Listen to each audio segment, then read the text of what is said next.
네, 좋으신 주님과 동행하는 복된 하루 되시기 바라겠습니다. 오늘 말씀은 마가복음 13장 28절에서 30절 말씀입니다. 무화과 나무의 비유를 배우라. 그 가지가 연하여지고 잎사귀를 내면 여름이 가까운 줄 아나니 이와 같이 너희가 이런 일이 일어나는 것을 보거든 인자가 가까이 곧 문 앞에 이른 줄 알라. 내가 진실로 너희에게 말하노니 이 세대가 지나가기 전에 이 일이 다 일어나리라. 아멘. 오늘 말씀의 내용은 주님께서 무화과 나무의 비유를 배우라고 하시는 말씀입니다. 무화과 나무를 통해서 무엇을 배워야 하는 것일까요? 이 무화과 나무의 비유를 배우라라는 이 말씀의 원어의 의미를 살펴보면 무화과 나무를 보고 그 생장 변화 원리에서 비유를 배우라. 그러니까 무화과 나무가 자라나는 것을 보고 그 뜻을 깨달아라. 이제 이런 의미가 됩니다. 무화과 나무가 여름이 가까워지면 여러 가지 징조가 나타나는데요. 가지가 연하여지고 잎이 무성하게 된다라는 거죠. 그러면 곧 열매를 맺는다라는 겁니다. 이와 마찬가지로 종말의 때가 되면 여러 가지 징조가 나타난다. 이제 이런 말씀이 되는 겁니다. 그래서 오늘 말씀의 주제는 때에 관한 것입니다. 이 종말의 때가 언제냐. 여기에 관한 것인데 성경은 종말의 때가 정확히 언제인지 모른다. 하나님만 아신다고 말씀하고 있습니다. 그러나 무화과 나무를 보면 그 원리를 알 수 있다. 이런 내용인데요. 무화과 나무를 보면서 어떤 것을 우리가 배워야 하는지를 좀 생각하면서 은혜를 나누겠습니다. 첫 번째입니다. 무화과 나무의 비유에서 배울 교훈 첫 번째는요. 하나님의 뜻은 일상에서, 평범한 일상에서 얼마든지 찾을 수 있다라는 겁니다. 하나님의 뜻은 멀리 있는 게 아니라 우리의 일상에서 얼마든지 찾을 수 있다. 이런 교훈이 있다라는 겁니다. 28절을 읽으면요. 무화과 나무의 비유를 배우라. 그 가지가 연하여지고 잎사귀를 내면 여름이 가까운 줄 아나니. 자, 여기 보면 그 무화과 나무를 지금 주님이 예를 들고 계십니다. 자, 그런데 왜 하필 무화과 나무를 말씀하고 있는 것일까요? 무슨 특별한 의미가 있는 게 아니라, 그러니까 무화과 나무가 특별한 게 아니라, 이스라엘 땅에서 이 무화과 나무는 너무나도 흔한 나무다라는 겁니다. 그러니까 이스라엘 사람들에게 이 무화과 나무는 그냥 일상과 같은 그런 의미가 됩니다. 그러니까 무슨 말입니까? 무화과 나무가 특별한 게 아니라 늘 우리 곁에 있는 무화과 나무를 봐도 하나님의 뜻을 알 수 있다.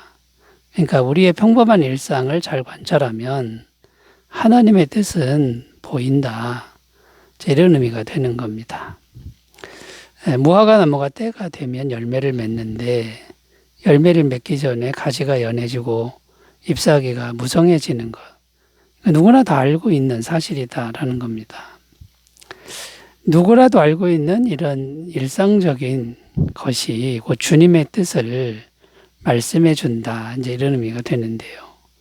그러므로 이 무화과 나무의 비유 속에서 배울 것은 어디 멀리서 주님의 뜻을 찾는 게 아니라 우리가 늘 살아가는 일상 속에서 주님의 뜻을 얼마든지 찾을 수 있다고 믿고 기도해야 된다라는 겁니다. 그러니까 성령님께 이 하나님의 뜻을 깨닫게 해달라고 기도하는 겁니다. 어디 멀리 가는 게 아니라 특별한 장소에 가는 게 아니라 일상 속에서 성령님께 기도하면 알 수 있다. 이런 말씀이 됩니다. 고린도전서 2장 9절 10절 기록된 바 하나님이 자기를 사랑하는 자들을 위하여 예비하신 모든 것은 눈으로 보지 못하고 귀로 듣지 못하고 사람의 마음으로 생각하지도 못하였담과 같으니라. 오직 하나님이 성령으로 이것을 우리에게 보이셨으니 성령은 모든 것 곧 하나님의 깊은 것까지도 통달하시느니라. 그러니까 성령께서 임하시면 영안을 열어줍니다. 하나님의 그 뜻을 깨닫게 해주신다. 그러니까 평범한 일상 속에서 성령님께 기도하는 게 중요하다. 이런 말씀이 되고요. 또 자연의 원리와 이치, 이것이 하나님의 영원한 성품이다라는 겁니다. 이걸 믿고 순종하는 겁니다. 이걸 믿고 묵상하는 겁니다. 자연의 원리 또 자연의 이치는 하나님이 만드신 것이죠. 하나님의 작품입니다. 그러니까 신의 성품이 담겨 있는 이 자연의 원리와 자연의 이치를 깊이 묵상하면 하나님의 뜻을 발견할 수 있다라는 겁니다.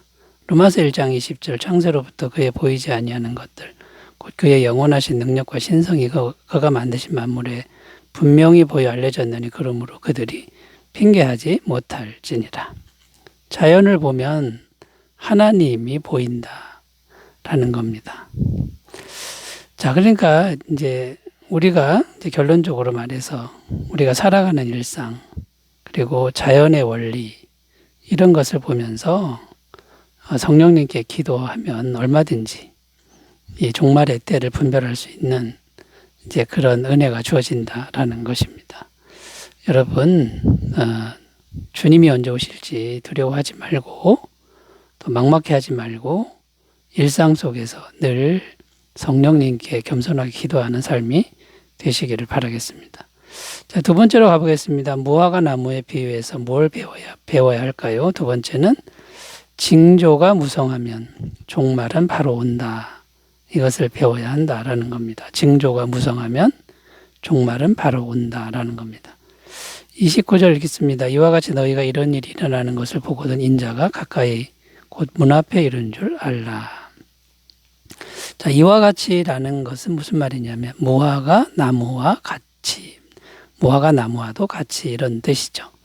가지가 연해지고 잎사귀가 온통 무성해지면 이렇게 뭔가 징조가 풍성하게 일어나면 금방 열매를 맺는 그런 것과 같이 세상의 여러 가지 징조가 풍성해지면 종말이 금방 온다. 이런 내용입니다. 자, 여기서 중요한 게 뭐냐면 어느 한 가지 징조가 아니라는 겁니다. 모든 부분에서 징조가 있어야 되고 또 풍성한 징조가 있어야 된다라는 겁니다. 구체적으로는 자연계의 그런 재난들이죠.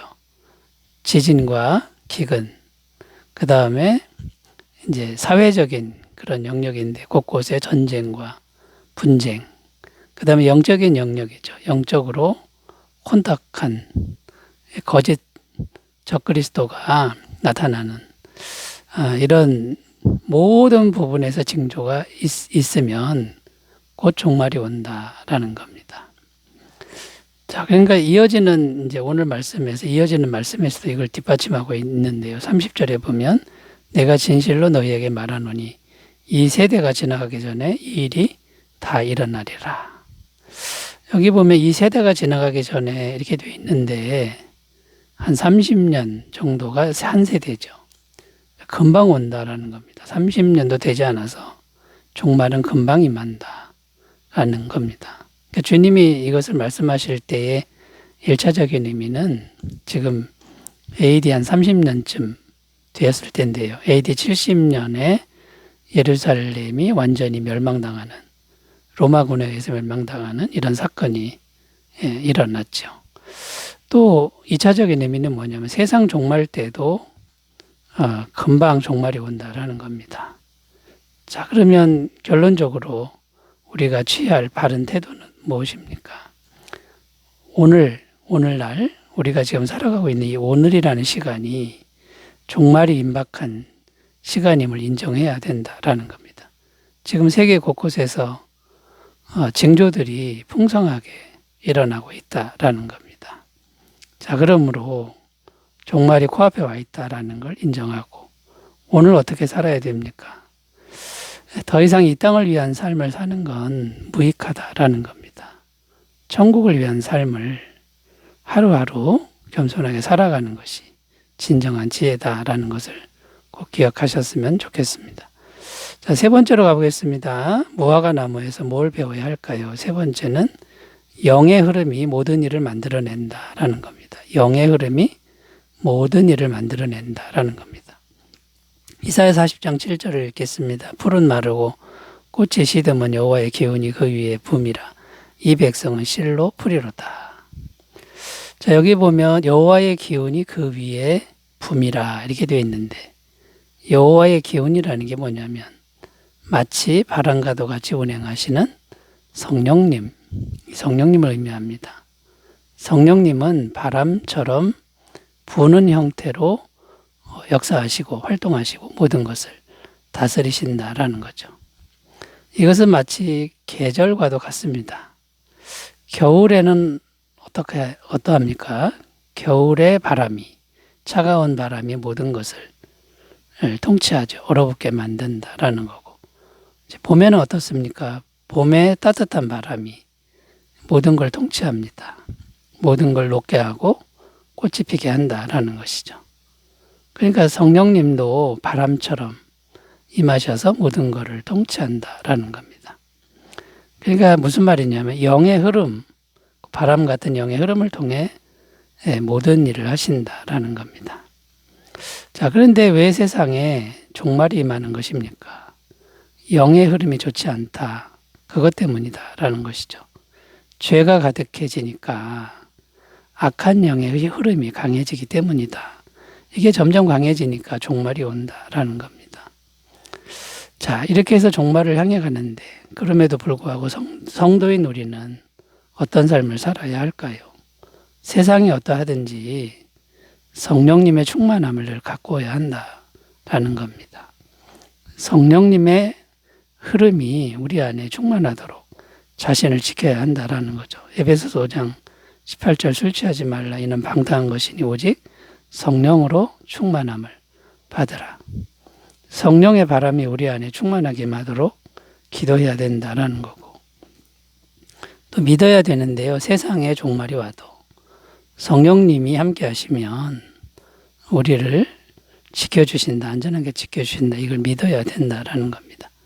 데살로니가서 4장 17절 그 후에 우리 살아남은 자들도 그들과 함께 구름 속으로 끌어올려 공중에서 주를 영접하게 하시리니 그리하여 우리가 항상 주와 함께 있으리라. 또 로마서 8장 11절입니다. 예수를 죽은 자 가운데서 살리신 이의 영이 너희 안에 거하시면 그리스도 예수를 죽은 자 가운데서 살리신 이가 너희 안에 거하시는 그의 영으로 말미암아 너희 죽을 몸도 살리시리라. 성령의 바람이 불면 죽어도 다시 부활합니다. 이것을 굳게 믿고 무화과 나무를 보면서 우리가 하나님의 뜻을 잘 배워가는 삶이 되시기 바라겠습니다. 기도합니다. 하나님 아버지, 평범한 일상사와 자연을 통해서 우리가 주님의 교훈을 잘 배우게 하여 주옵소서. 예수님의 이름으로 기도드립니다. 아멘. 좋은 하루 되시기 바라겠습니다. 감사합니다.